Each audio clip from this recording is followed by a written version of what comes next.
Good morning all. ఈరోజు మనం class 10th physical సైన్స్లో చాప్టర్ 11 ఎలక్ట్రోమాగ్నెటిజం అనే లెసన్లో ఎలక్ట్రోమాగ్నెటిక్ ఇండక్షన్ గురించి తెలుసుకుందాం. ఈ ఎలక్ట్రోమాగ్నెటిక్ ఇండక్షన్ గురించి చెప్పిన దాని గురించి ఎక్స్పెరిమెంట్ చేసినటువంటి సైంటిస్టులు ఫారడే అండ్ హెన్రీ. ఈ ఫారడే అండ్ హెన్రీ అనే వాళ్ళు ఇద్దరు చాలా రకాల ఎక్స్పెరిమెంట్ చేశారు. అందులో మనకు ఎలక్ట్రోమాగ్నెటిక్ ఇండక్షన్ గురించి చెప్పినటువంటి సైంటిస్ట్ నేమ్ ఫారడే. సో ఈ ఎలక్ట్రోమాగ్నెటిక్ ఇండక్షన్ ఏంటి, దాన్ని ఎలా వివరించుకుంటాం, మరి దాని ఆధారంగా ఫారడేస్ లాను మనం డిఫైన్ చేద్దాం. రైట్. సో దీని గురించి ఈ ఫారడేస్ లా లేదా ఎలక్ట్రోమాగ్నెటిక్ ఇండక్షన్ తెలవాలంటే ఇందులో మనకు ముఖ్యంగా ఫస్ట్ మనకు ఒక టాపిక్ గురించి తెలవాలి. ఆ అంశం ఏంటంటే మ్యాగ్నెటిక్ ఫ్లక్స్. మ్యాగ్నెటిక్ ఫ్లక్స్ అనేది మనం ఏమని మాట్లాడుకున్నామంటే ఒక బార్ మ్యాగ్నెట్ తీసుకున్నట్టయితే, బార్ మ్యాగ్నెట్ ఆర్ ఎలాంటి మ్యాగ్నెట్ అయినా సరే, బార్ మ్యాగ్నెట్ తీసుకుంటే మనకు తెలిసేమంటే మ్యాగ్నెటిక్ ఫీల్డ్ లైన్స్ అనేవి నార్త్ పోల్ నుంచి వెళ్ళి సౌత్ పోల్ కు చేరుతాయి. అంటే దీన్ని ఎలా చదువుకోవాలి మనం అంటే magnetic field lines leaves north pole and enters south pole అని చదువుకోవాలి. సో మరి ఇన్సైడ్ ద మ్యాగ్నెట్ ఏమవుతుందంటే ఈ మ్యాగ్నెటిక్ ఫీల్డ్ లైన్స్ అనేవి సౌత్ నుంచి నార్త్కి వెళ్తాయి. అవుట్ సైడ్ ద మ్యాగ్నెట్ ఏమవుతుంది అంటే నార్త్ పోల్ నుంచి వెళ్ళి సౌత్ పోల్ రీచ్ అవుతున్నాయి అని చదువుకోవాలి.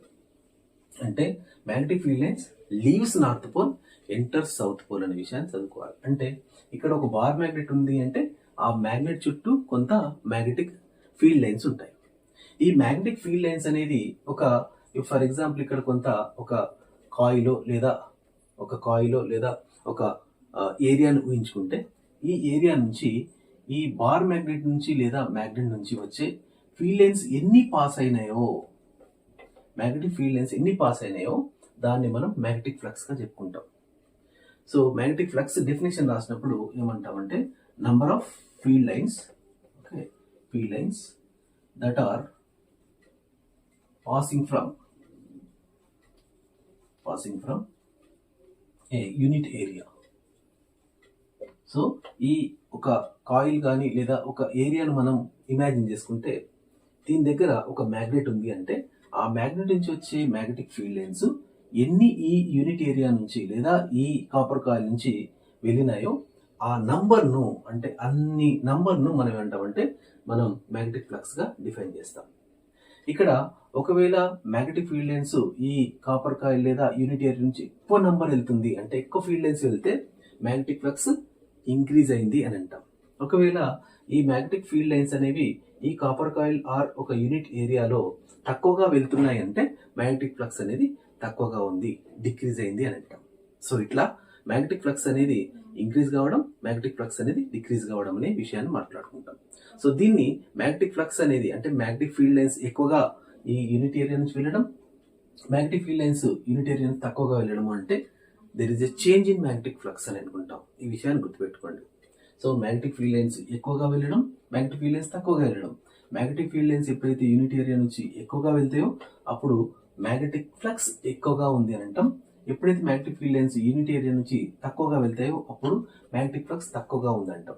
సో ఎక్కువగా ఉంది, తక్కువగా ఉంది అంటే దెర్ ఇస్ ఎ డిఫరెన్స్ అంటే మ్యాగ్నెటిక్ ఫ్లక్స్ అనేది చేంజ్ అయింది అని అంటాం. సో మ్యాగ్నెటిక్ ఫ్లక్స్ అనేది చేంజ్ అవుతుంది అనే విషయాన్ని గుర్తుపెట్టుకోండి. రైట్. దీని తర్వాత మనం ఈ టాపిక్ ను వివరించుకోవడానికి మనకు ఒక సెటప్ అవసరం. ఆ సెటప్ లో సింపుల్ గా మనం ఏం చేస్తామంటే ఇక్కడ ఒక కాపర్ కాయిల్ తీసుకున్నాం. ఈ కాపర్ కాయిల్ యొక్క ఎండ్స్ ను మనం ఒక గాల్వానోమీటర్ ఆర్ అమ్మీటర్ కు కనెక్ట్ చేసి ఉంచుతాం. సో ఇది ammeter or galvanometer right. Galvanometer or ammeter. దీని ఉద్దేశం ఏంటి అంటే ఇక్కడ అమ్మీటర్ ఆర్ గాల్వానోమీటర్ ను తీసుకునే ఉద్దేశం ఏంటి అంటే అమ్మీటర్ ఆర్ గాల్వానోమీటర్ లో ఒక నీడిల్ ఉంటుంది. ఆ నీడిల్ ఎప్పుడైతే కాపర్ కాయిల్ కనెక్ట్ చేసినామో ఆ కాపర్ కాయిల్లో కరెంట్ జనరేట్ అయినా, కరెంట్ ప్రొడ్యూస్ అయినా ఆర్ ఆ కాపర్ కాయిల్ కరెంట్ని క్యారీ చేసిన ఈ అమ్మీటర్ లేదా గాల్వానోమీటర్ లో ఆ నీడిల్ డిఫ్లెక్ట్ అవుతుంది. ఆ అమ్మీటర్ లేదా గాల్వానోమీటర్ లో ఉన్న నీడిల్ డిఫ్లెక్ట్ కావడాన్ని బట్టి మనం ఏమంటామంటే ఈ కాపర్ కాయిల్లో కరెంట్ అనేది జనరేట్ అయింది లేదా ప్రొడ్యూస్ అయింది లేదా కరెంట్ క్యారీ అవుతుంది అని చెప్పుకుంటాం. సో ఈ సెటప్ తీసుకున్న తర్వాత దీనికి కొంత దూరంలో ఒక బార్ మ్యాగ్నెట్ తీసుకుందాం. ఈ బార్ మ్యాగ్నెట్ తీసుకొని ఈ బార్ మ్యాగ్నెట్ అనగానే మనకు నార్త్ పోల్, సౌత్ పోల్ అనుకుంటాం.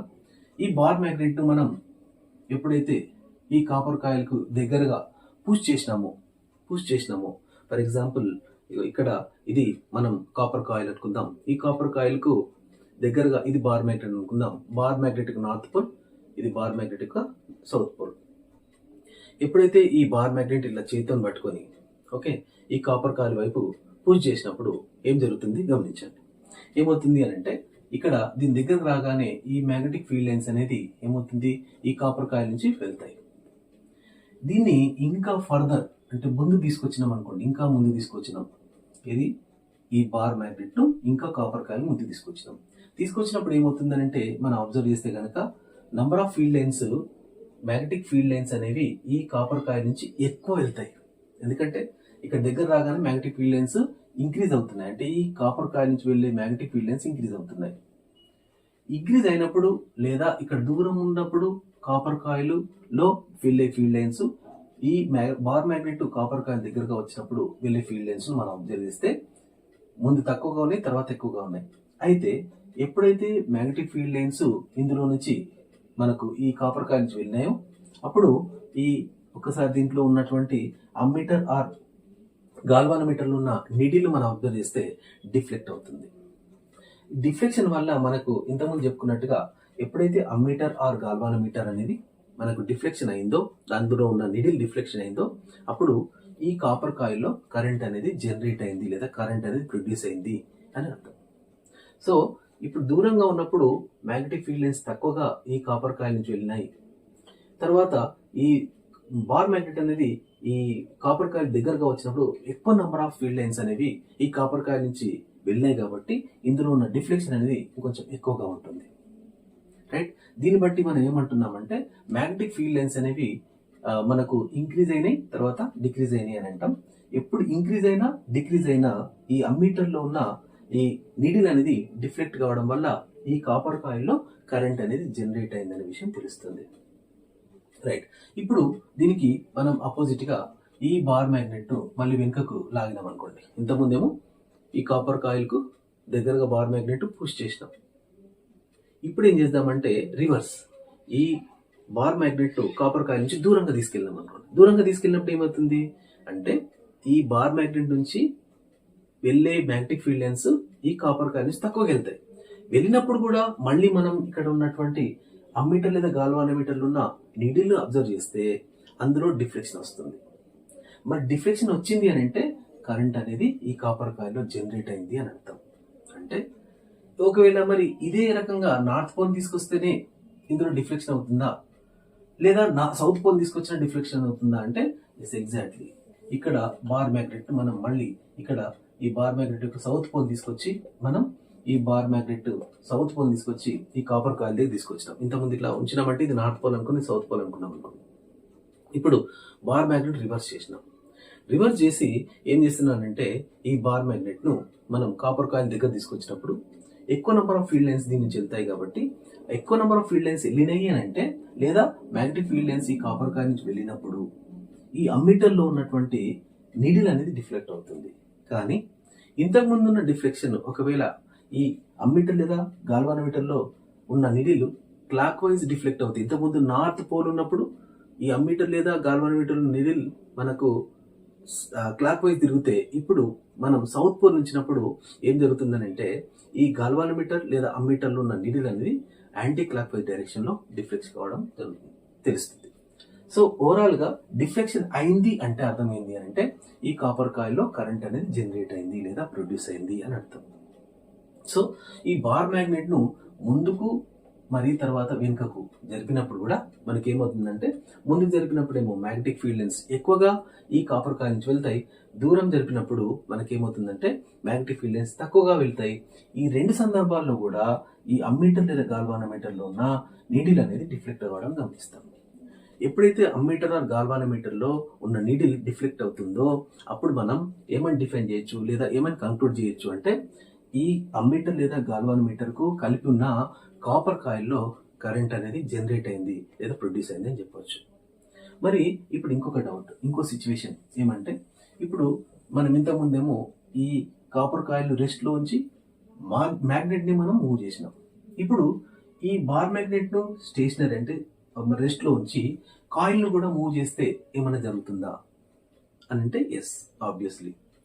ఇప్పుడు ఈ బార్ మ్యాగ్నెట్ ను ఇక్కడ రెస్ట్ పొజిషన్ లో అంటే ఇక్కడ రెస్ట్ లో ఉంచి ఈ కాయిల్ ను మనం మూవ్ చేసినాం అనుకోండి, అంటే ఇంతకుముందు ఇది బార్ మ్యాగ్నెట్ మూవ్ చేసినాం, ముందుకు వెనుకకు చేసినాం. ముందుకు వెళ్తున్నప్పుడు మ్యాగ్నెటిక్ ఫీల్డ్స్ ఎక్కువ పోయినాయి, వెనుకకు చేసినప్పుడు మ్యాగ్నెటిక్ ఫీల్డ్స్ తక్కువ పోయినాయి. సో మొత్తం మీద ఇక్కడ ఏం జరుగుతుందంటే ముందుకు వచ్చినప్పుడు ఫీల్డ్ లైన్స్ ఎక్కువ పోయినప్పుడు, వెనుకకు పోయినప్పుడు మ్యాగ్నెటిక్ ఫీల్డ్స్ తక్కువ పోయినప్పుడు కూడా మనకు ఈ కాపర్ కాయిల్లో కరెంట్ అనేది జనరేట్ అయింది. సో ఇప్పుడు మనం ఏం చేస్తున్నామంటే ఈ బార్ మ్యాగ్నెట్ రెస్ట్ లో ఉంచి ఈ కాపర్ కాయిల్ ను మూవ్ చేద్దాం. ఎక్కడికి? టువర్డ్స్ మ్యాగ్నెట్ వైపు మనం కాపర్ కాయిల్ మూవ్ చేసినప్పుడు ఇదే విధమైనటువంటి కరెంట్ జనరేషన్ జరుగుతుందా అంటే ఎస్, ఆబ్వియస్లీ జరుగుతుంది. ఎందుకంటే ఈ కాపర్ కాయిల్ ముందు జరిపినప్పుడు మనకు ఈ బార్ మ్యాగ్నెట్ నుంచి ఎక్కువ నంబర్ ఆఫ్ ఫీల్డ్ లైన్స్ ఈ కాపర్ కాయిల్ నుంచి వెళ్తాయి కాబట్టి కాపర్ కాయిల్ నుంచి మ్యాగ్నెటిక్ ఫీల్డ్ లైన్స్ ఎక్కువైనప్పుడు మనం ఇక్కడ ఉన్నటువంటి గాల్వానోమీటర్ ఆర్ అమ్మీటర్ లో ఉన్న నీడిల్ అనేది డిఫ్లెక్ట్ కావడం జరుగుతుంది. ఎప్పుడైతే అమ్మీటర్ లేదా గాల్వానోమీటర్ లో ఉన్న నీడిల్ డిఫ్లెక్ట్ అవుతుందో అప్పుడు ఈ కాపర్ కాయిల్లో కరెంట్ అనేది జనరేట్ అయింది అని అంటాం. సో ఈ రకంగా రిలేటివ్ మోషన్ అంటాం దీన్ని రిలేటివ్ మోషన్ ఎవరెవరి మధ్యలో అంటే bar magnet okay and copper coil. Relative motion between bar magnet and copper coil అంటే ఇక్కడ కాయిల్ రెస్ట్ లో ఉంచి మ్యాగ్నెట్ ను మూవ్ చేసినా లేదా మ్యాగ్నెట్ రెస్ట్ లో ఉంచి కాయిల్ మూవ్ చేసినా కాపర్ కాయిల్ లోపల మనకున్న అమ్మీటర్ లేదా గాల్వానోమీటర్ లో ఉన్న నీడిల్ డిఫ్లెక్ట్ కావడంని వల్ల మనం ఏం కంక్లూడ్ చేయొచ్చు అంటే ఈ కాపర్ కాయిల్లో కరెంట్ అనేది జనరేట్ అవుతుంది అని అంటాం. సో దీన్ని మనం ఇక్కడ ఈ జనరేట్ అయిన కరెంట్ ఏమంటామంటే ఇండ్యూస్డ్ కరెంట్ అంటారు. జనరేట్ అయిన కరెంట్ను ఇండ్యూస్డ్ కరెంట్ అంటారు. ఈ ఇండ్యూస్డ్ కరెంట్ అనేది దేని వల్ల మనకు జనరేట్ అయింది కాపర్ కాయిల్లో అంటే ఇండ్యూస్డ్ ఈఎంఎఫ్ వల్ల. Induced EMF. మరి ఈఎంఎఫ్ అంటే ఏంటంటే ఎలక్ట్రోమోటివ్ ఫోర్స్. ఇక్కడ ఇండ్యూస్డ్ ఈఎంఎఫ్ అంటే ఇండ్యూస్డ్ ఎలక్ట్రోమోటివ్ ఫోర్స్. ఈ ఇండ్యూస్డ్ ఎలక్ట్రోమోటివ్ ఫోర్స్ వల్ల మనకు కరెంట్ అనేది ఇందులో ఈ కాపర్ కాయిల్లో మనకు జనరేట్ అయింది లేదా మనకు ప్రొడ్యూస్ అయింది అంటాం. అలాంటి కరెంటును మనం ఇండ్యూస్డ్ కరెంట్ అంటాం. ఈ ప్రాసెస్ నే మనం ఎలక్ట్రోమాగ్నెటిక్ ఇండక్షన్ అంటారు. Electromagnetic induction is a process when a copper coil a current is induced in the copper coil by the induced EMF. This phenomena is known as electromagnetic induction అంటారు అన్నమాట. అంటే copper కాయిల్లో bar magnet కు copper coil కు relative motion ఉన్నప్పుడు copper కాయిల్లో current induce కావడం అనేది ఇండ్యూస్డ్ ఈఎంఎఫ్ వల్ల అవుతుంది. కాబట్టి ఈ ఫినోమినానే మనం ఎలక్ట్రోమాగ్నెటిక్ ఇండక్షన్ అని అంటాము అని. సో ఈ ఎలక్ట్రోమాగ్నెటిక్ ఇండక్షన్ అని అన్నాం. సో దీన్ని మనం ఫారడే లాగా మనం చెప్పుకుంటాం. ఈ ఫారడే లాను మనం స్టేట్ చేసినప్పుడు ఏం రాస్తామంటే whenever there is a continuous change in magnetic flux linked with a closed coil. This is the closed coil. Current is generated in the